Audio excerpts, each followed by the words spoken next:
So this is going to be a very informal panel. I hope my panelists will agree with that. And we're going to be discussing competitiveness and sustainable development.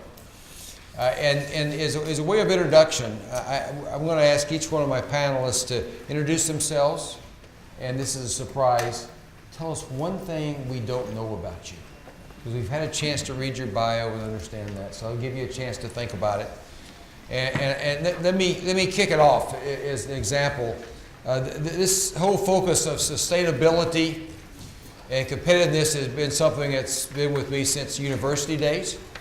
And my first experience was as a engineer, a student engineer working for a chemical company. And I got up and read in the newspaper that my chemical plant that I worked for, I was very proud of, had released some adverse consequences to the local river and killed 50 fish.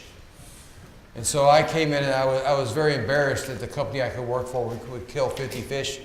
And not being very politically astute as a summer student, I went down to the head of the water treatment plant and asked him why he did such a thing. And his response was, it was a very hot day, warmer than normal, warmer than normal season. The rainfall had been short, so the flow in the river was down, and we were releasing toward the upper end of our limits, but not over our limits. And the combination of things did that. And so, unfortunately, we lost 50 fish, which as fish scales go is not very big, but if you're one of those fish, big deal, right? So I said, then why did you take responsibility? Because you were right. You were inside your limits. You were doing everything right. And he looked back at me and said, the fish died. And I kind of had this debate with him as a very young college student. And he would always keep saying, the fish died. And it hit a message to me that as industry working with society, if the fish die, no matter how right you are, it doesn't make any difference. And that was the hit. It's up to us to be smart. I'm not talking about legality and all that. I'm just talking about, in principle, citizens will not allow you to kill the fish. And that has stuck with me ever since, and that's probably the key reason I'm here today. So thank you very much. My colleague can see if he can top that. No, I have no way of topping that, Chad. It's great to be here. Let me keep it brief. I started my career practicing medicine right here in the United Kingdom, which is where I went to medical school. And having trained in medicine and endocrinology and ended up going to the College of Food Science and Agriculture at the University of Minnesota. 20-some years ago, when everybody thought, what's a physician doing over the College of Ag? And in my mind, if we were going to understand human nutrition on a global scale, physicians and medical practitioners had to start understanding the food system and the agricultural system.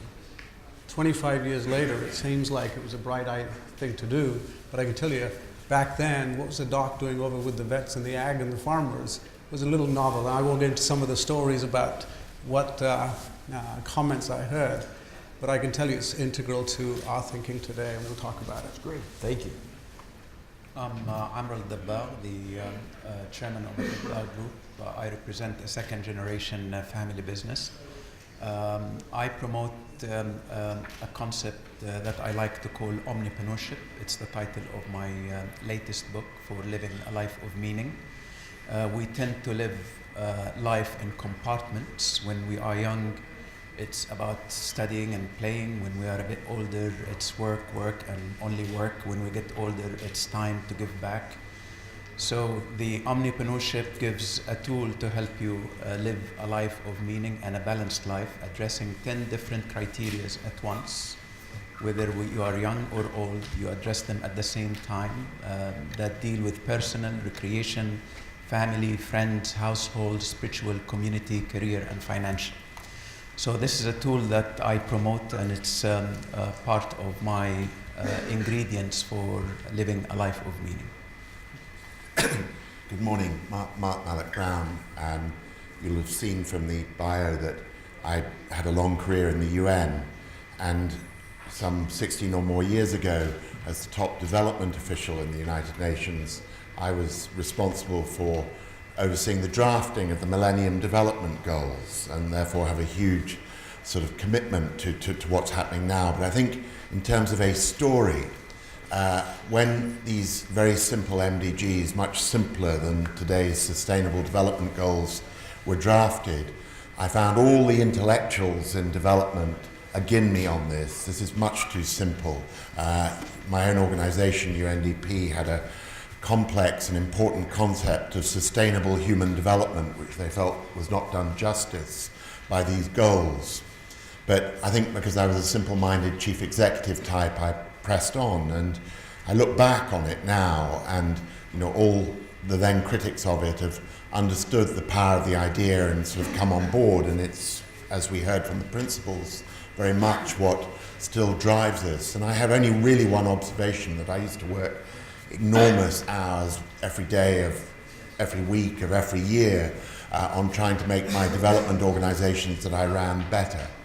But the bit that lasts is the fact that the world adopted a series of goals and aligned its efforts behind them. And the number of lives that were saved by that simple expedient of everybody talking from the same script about prioritizing health and education, about aligning everything from debt relief to financial policy to aid behind these goals, has been an extraordinary transformation. So I'm thrilled to see you align your principles behind these new sustainable development goals, which I hope in their way will be even more transformational. Thank you. Would you like to start with the presentation? Yeah, let me just set the context for, as you know, I'm vice chairman of PepsiCo, and one of my roles, other than heading global innovation and R&D and technology, is actually to think about our companies and lead our company's sustainability agenda for the next decade. Why are we thinking about this, and what's this got to do with big cities? Well, our products are consumed about 1.3 billion consumers every day in 200 countries. If we are going to think about making these products, growing the agricultural inputs, making them, distributing them, and getting them in, we have to serve the majority of our consumers today already are in cities. If we go to 2050, we're going to add another 2.5 billion people, and in order to figure out how to make, manufacture, distribute nourishing food to 2.5 billion more people within the next 35 years is going to be a major, major challenge, not only for our company, for our entire industry. We talked about greenhouse gases. The number one contributor to greenhouse gases is the agriculture and food industry. 70% of the world's water is used in the production and distribution of food. And if we do not figure out, and companies like ours in partnerships we'll talk about later, think about this today, we're going to face a world which today has 1 billion people that are hungry every night. Imagine by 2050, 2.5 billion more mouths.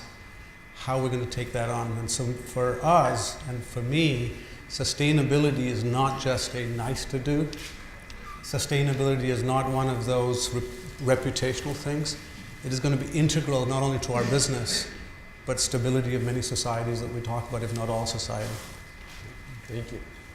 Well, I believe that sustainability leads to competitiveness. We always assume that economic growth and financial growth brings inclusiveness, but that is not true. Today we have 700 million people that have no access to clean water. 1.3 billion people have no access to electricity. Lots of challenges, and things will only get worse with the arrival of the fourth industrial revolution. Drones, driverless automobiles, artificial intelligence, 3D printing will eventually vanish 2 billion jobs over the coming 2 to 3 decades.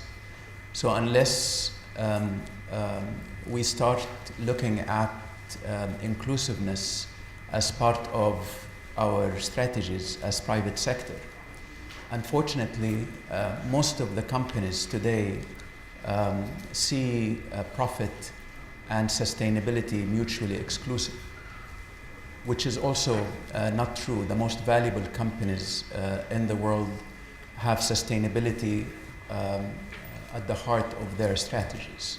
If we take Unilever as an example, the brands that stand for social and environmental purposes grow twice as fast as the other brands of Unilever. We in our group, we have the omnipreneurship ecosystem governs our modus operandi, whereby sustainability is one of the three key principles of omnipreneurship, giving, earning, and sustaining. And we believe that giving unites us as a family business more than earning. So we have maintained since inception in 1962 a ratio of 1:1 for every dollar we distribute as dividend, we match it with a philanthropic dollar. But our philanthropic dollar is not a checkbook philanthropic dollar, it's a strategic philanthropic dollar, where we have an initiative called the Game Changing Initiatives that we have embedded in all our companies, and it has to meet 5 criteria of scalability, sustainability, impact, of game-changing nature, and cost effectiveness. For instance, one of our companies is in the housing business, and they moved to affordable housing. As you know, 40% of populations in developing countries live in slums. So this company came up with a concept called New Home, New Lives, whereby not only we offer concrete units for people to move from slums to new units, but also to provide an ecosystem to help them move from low income to mid income by offering startup stimulation initiatives, job counseling, health, education counseling, and other support services to move them from low income to mid income. So such initiatives and inclusive approaches need to be taken seriously by the private sector. But cities, to become more competitive and promote inclusiveness, need to come up with legislative environments that provide incentives and reward those companies who have inclusiveness and sustainability as part of their strategies. Thank you. Well, look, let me just pick up again on these sustainable development goals. I chair a commission which Amr is a member of on business and sustainable development, and the simple idea behind it was to assemble a group of global CEOs, some 35 at present, who shared the vision of myself and Paul Pullman of Unilever, which was just mentioned, that actually the sheer ambition of these goals meant they weren't going to be achieved unless there was a quantum jump in private sector engagement. The private sector had a little bit been held at arm's length around the Millennium Development Goals. They were seen as a classic investment by public development agencies and NGOs. And while there was plenty of private sector CSR, corporate social responsibility around the margins, there was not a call for direct private sector investment in development, in the processes of urbanization and infrastructure and agriculture, health, education, mobility, the things which are going to let us achieve this extraordinary leap in terms of provision and opportunity for a growing global population. And we were very clear about this, that we quantified a 3 or 4 trillion spending gap a year. We quantified an even more important gap in innovation, as old solutions of delivery of healthcare or education or city services simply can't be exported as they are. They needed to be re-engineered. There need to be all sorts of application of disruptive thinking to provide the kind of solutions that would work for populations in new places. And in that context, the emergence of cities as the majority form of habitation in the world, and even in Africa 10 or 20 years from now, a majority of that region, like the rest of the world, will live in cities. We saw the place where this innovation, capital, and new business models would come together would be in cities. They offer a much more, if you like, creative opportunity for disruption and fresh thinking and new partnerships. People move to cities. They leave behind a lot of the old thinking that has constrained them in their previous locales.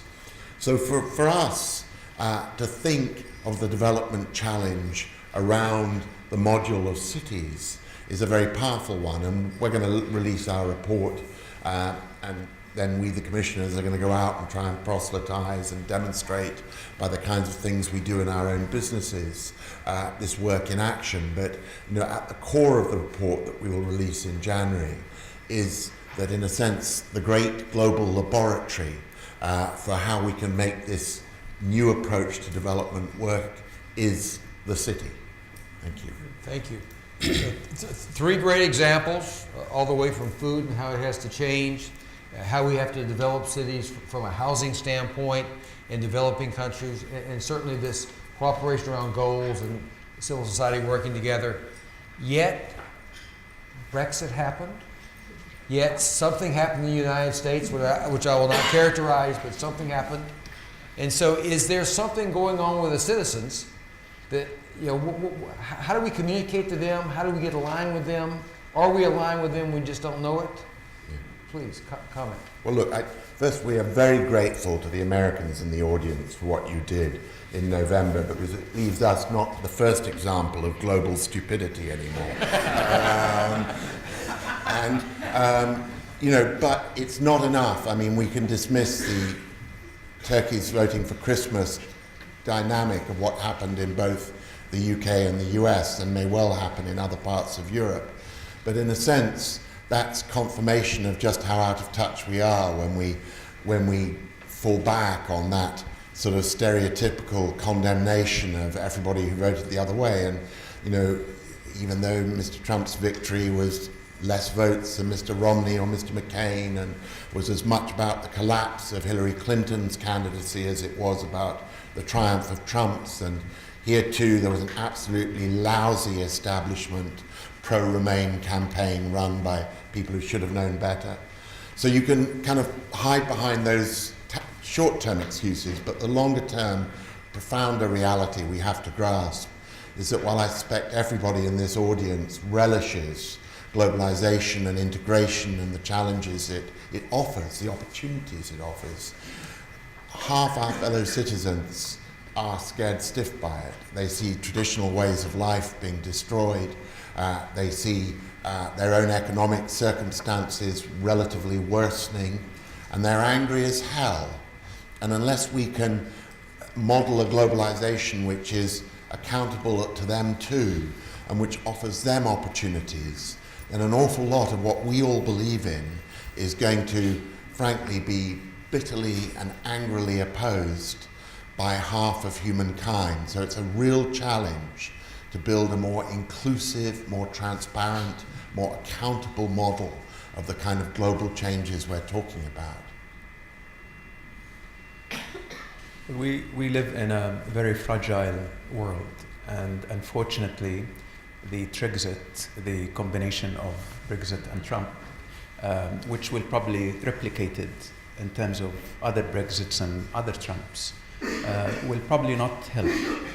Therefore, we need to do more as NGOs, as private sector, and ensure that inclusiveness, sustainability, competitiveness are in the heart of our value proposition and our strategies.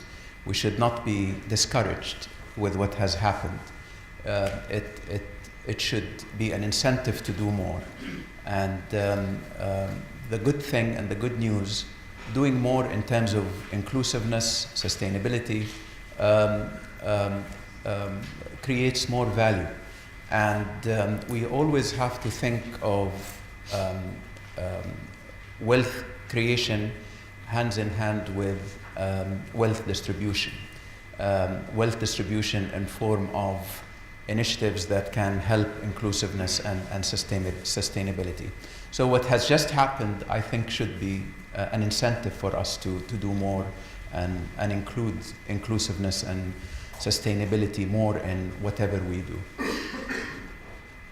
let me, I think, absolutely agree. And I'm going to put a facet on of, so taking everything that my colleagues have just said, let's translate that into doing something in practice as a business. Let me restate the broad. There's about 1 billion people who go to bed hungry every night. There are also about 1 billion people who are overweight on this planet. In America, the wealthiest nation on the planet, there are between 50 to 60 million Americans who are actually dependent on subsidized food. That's 1 in 5 Americans today depend on their meal to be subsidized by an entity, the government or a charity or something. That's the tragedy of where we are, and that number is growing. And so if we live in a world where parts of society have abundance, and in the same city, in the same village, there's other members of that same community that are deficient, whether it's in food, access to water.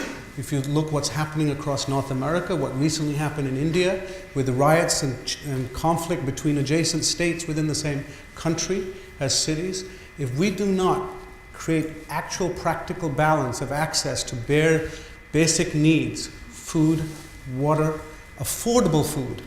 We talk about, healthy, organic, natural, all the rest of it. That accounts for about 0.9 to 1% of groceries in North America. The other 99% of the population have 3 meals a day. And so as we start to think about it as a company, when we're thinking about production and distribution, we have to reach that other 99% as well. And many of them are living in cities. Chicago, to my knowledge, was the first city to come up with the term food desert. There are deserts of food within our most affluent cities on the planet.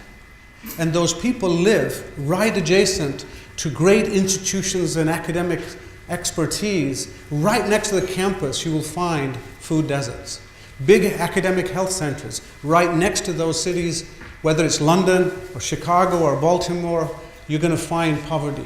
And so the question is, how and what are we going to do as businesses?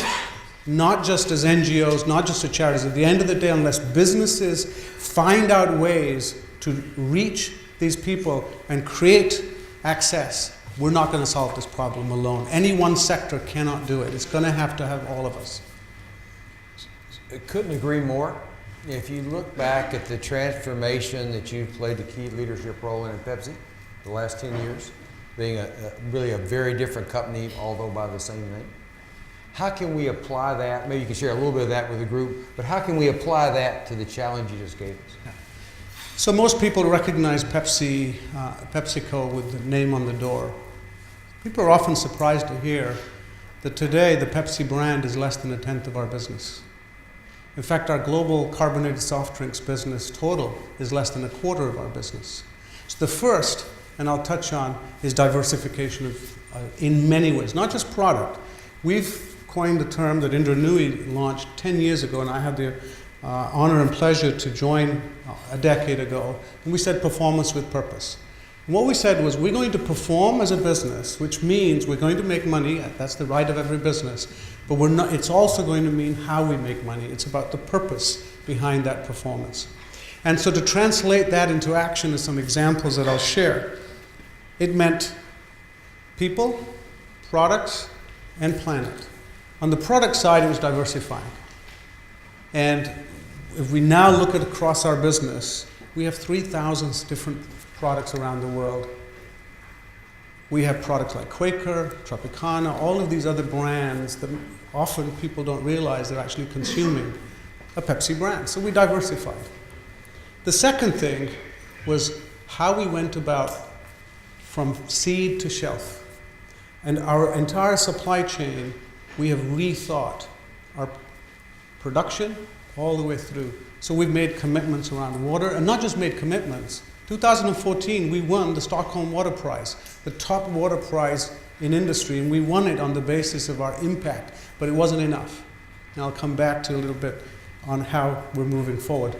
But the planet side was also looking at natural resources and our contribution to this. In fact, we pegged our 2025 agenda to the UN SDGs. science-based goals quantitatively linked to the UN SDGs. And that was important, because if we didn't make our commitments linked, then it was lip service to say, we're going to do our part, but actually not commit to it and deliver. But I'd like to take us one step further. As an industry, we've all done our part, and we've said we're going to do the environment, or we're going to do our products. As we're looking to the future, and as we're operating today, it's not good enough to keep making the same products, but do it sustainably.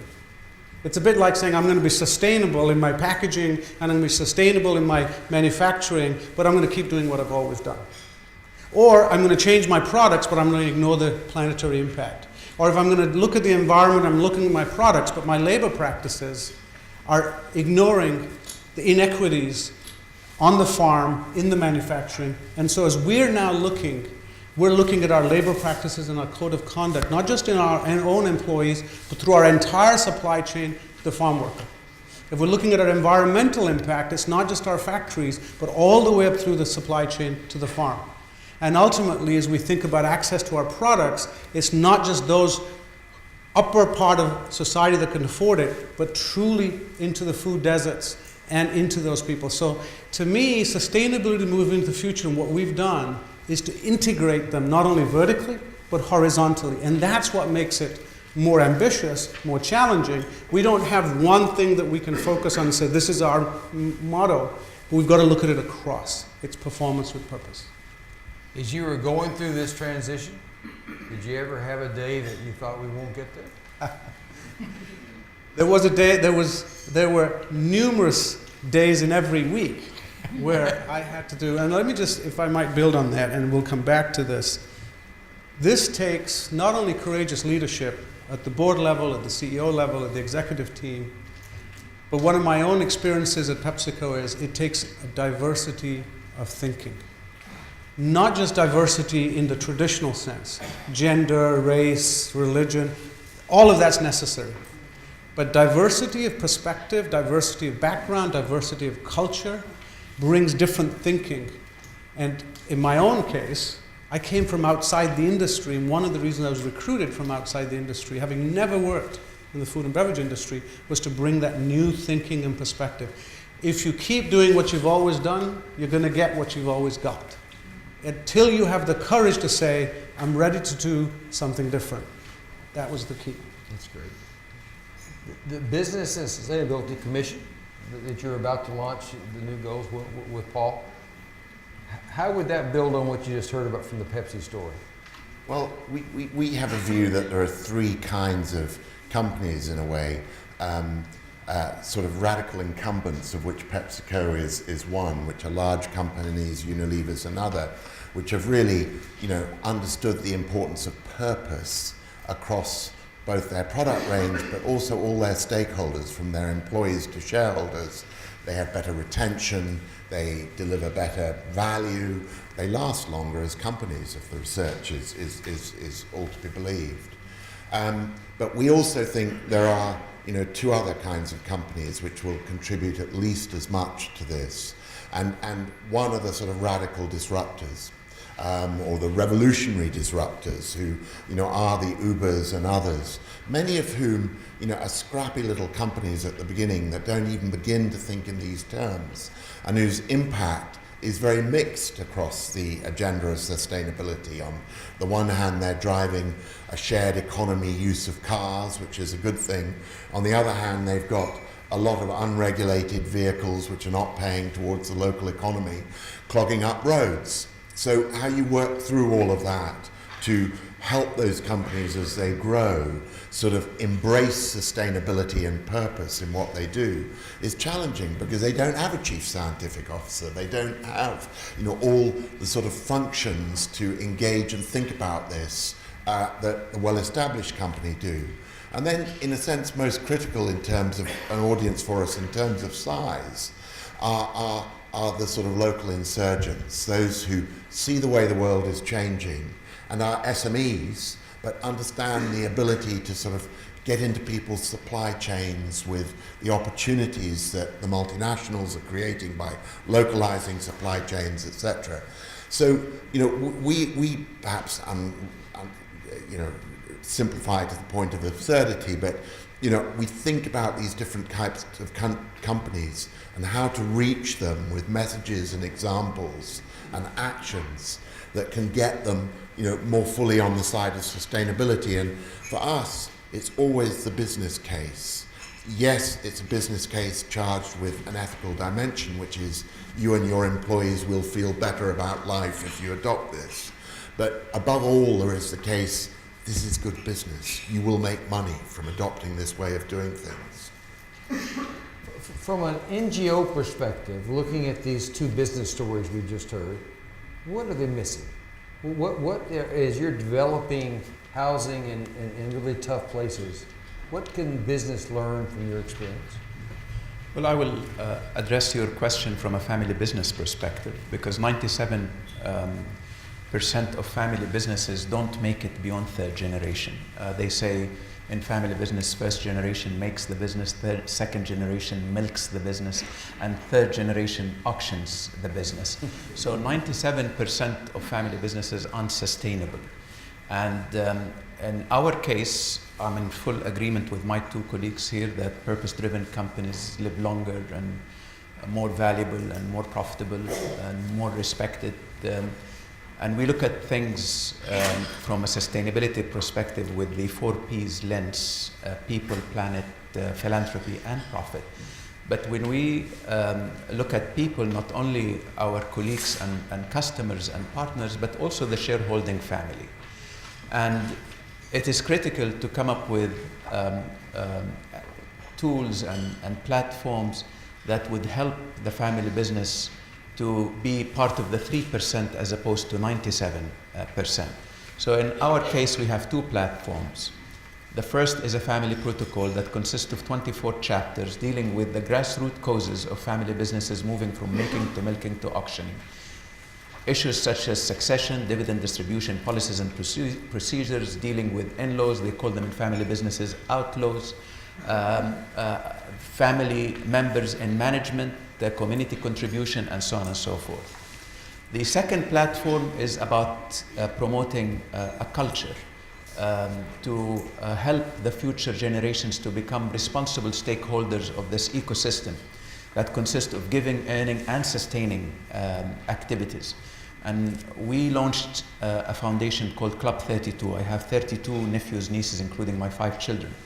And in that foundation, we promote the Life Plan tool to help them live a life of purpose, a life of meaning, a balanced life, addressing these 10 criteria I highlighted in my opening remarks, and reward them on a quarterly basis and on annual basis on the delivery of these goals on a quarterly, annual, and then we have midterm goals for 2020 and life goals. So from a family business perspective, you need to add that element to the equation, that family businesses need to look at sustainability from a family perspective and how to maintain and sustain and maintain the competitiveness of this business across generations. Thank you very much. We ran over time, but I think it was worthwhile. Thank you very much, panel.